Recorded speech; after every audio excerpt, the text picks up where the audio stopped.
Hi అండి. నమస్తే. Welcome to అమ్మాయి లోకం. అందరూ ఎలా ఉన్నారు? నేనైతే చాలా బాగున్నాను. మీరందరూ కూడా బాగుండాలని మనస్ఫూర్తిగా కోరుకుంటున్నాను. ఇవాళ మన రెసిపీ వచ్చేసి అటుకులతో అప్పటికప్పుడు చేసుకున్న ఒక హెల్తీ స్నాక్ రెసిపీ. ఎలా చేయాలో చూద్దాం. స్కిప్ చేయకుండా చూడండి. ముందుగా మిక్సింగ్ బౌల్‌లో ఒక కప్పు అటుకులు తీసుకున్నాము. ఇవి మీడియంగా ఉన్న అటుకులండి. నీళ్లు పోసి మంచిగా 2 సార్లు దీన్ని కడిగేసుకుందాం.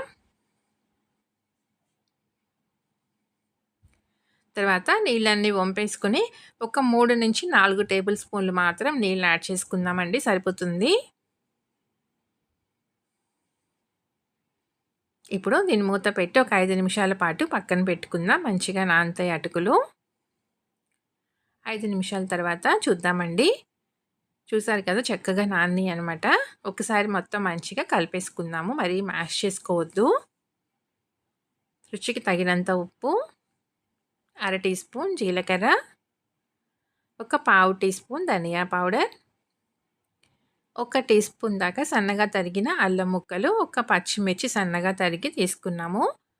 ఒక పెద్ద ఉల్లిపాయని ఇలా పొడవుగా కట్ చేసుకున్నామండి. ఒక చిన్న సైజ్ క్యారెట్‌ని సన్న ముక్కలుగా కట్ చేసుకున్నాము. ఒక 2 టేబుల్ స్పూన్లు పచ్చి బఠానీలు, ఒక 1/3 కప్ వచ్చి శనగపిండి వేసుకున్నాము. మొత్తం మంచిగా కలిపేసుకుందామండి. శనగపిండి ప్లేస్‌లో మీరు కావాలంటే బియ్యం పిండి కూడా యూజ్ చేసుకోవచ్చు. దీనిలో కారం అంతా పచ్చిమిర్చి కారమేనండి. దానికి తగినట్టుగా మీరు కారం అనేది అడ్జస్ట్ చేసుకోండి.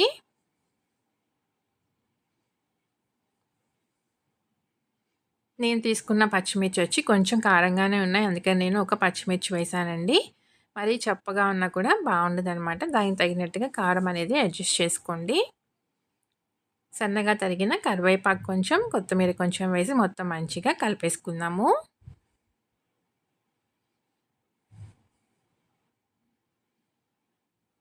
అంతేనండి, పిండి అయితే మనకి రెడీ అయిపోయిందనమాట.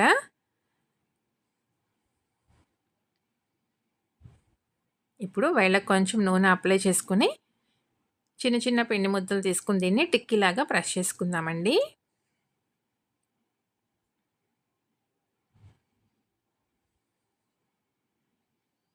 చాలా క్విక్‌గా చేసుకోవచ్చనమాట.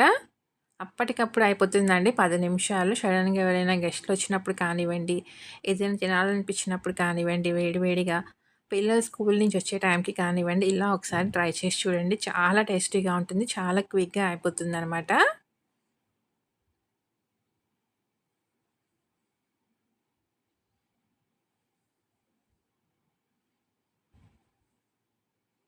అంతేనండి. ఈ విధంగా చేసుకొని అన్నీ పక్కన పెట్టేసుకుందాము.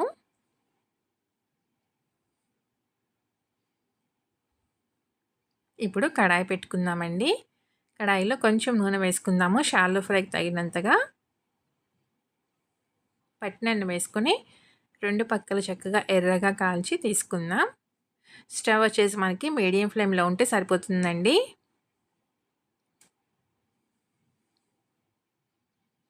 రెండు పక్కలు చక్కగా ఎర్రగా కాలనిచ్చి తీసుకుందాము.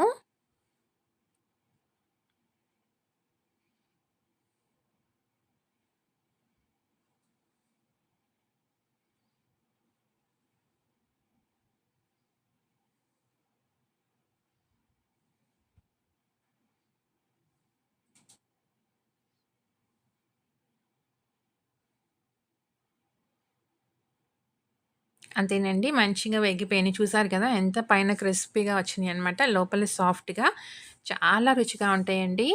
పిల్లల నుంచి పెద్దవాళ్ళ దాకా అందరికీ నచ్చుతుందన్నమాట.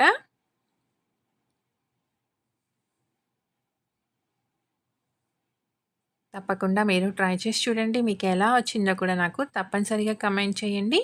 అలానే వీడియో నచ్చినట్లయితే తప్పకుండా సబ్స్క్రైబ్ చేసుకొని ఒక లైక్ ఇచ్చేయండి. మీ ఫ్రెండ్స్‌కి, ఫ్యామిలీ మెంబర్స్‌కి షేర్ చేయండి.